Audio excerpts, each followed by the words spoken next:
രാജേട്ടന്റെ comedy സിനിമകൾ release ആകുമ്പോൾ ഞങ്ങൾ പ്രേക്ഷകർക്ക് ഈ പായസം കുടിക്കുമ്പോൾ അതിൽ കാഷ്യൂനറ്റ് ഒക്കെ കിട്ടുന്ന ഒരു സന്തോഷമാണ്. ചിലർക്ക് അത് ഇഷ്ടമല്ലേ?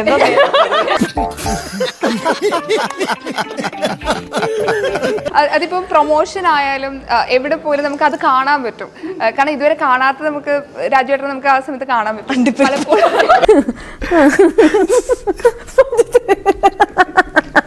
ആ ഒരു എൻജോയ് ചെയ്തിട്ട് രാജേട്ടൻ പലപ്പോഴും കോമഡി കഥാപാത്രങ്ങൾ ചെയ്യാന്ന് കേട്ടിട്ടുണ്ട്. ശരിയാണോ? ഞാൻ എല്ലാ സിനിമകളും ആക്ച്വലി എൻജോയ് ചെയ്തിട്ടാണ് ചെയ്യുന്നത്. പിന്നെ ഈ സിനിമയുടെ നിന്റെ ഒടുക്കത്തെ തുമ്പലാണെന്ന് നീ മറക്കണ്ട.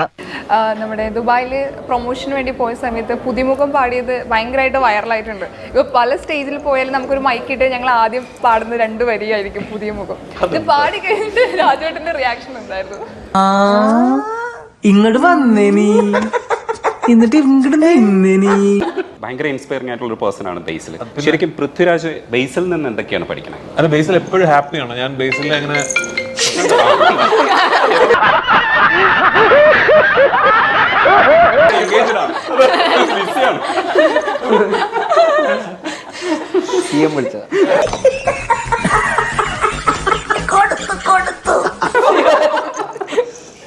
ബേസില് ഞാൻ എപ്പോ കാണുമ്പോഴും ഭയങ്കര ഹാപ്പിയാണ്.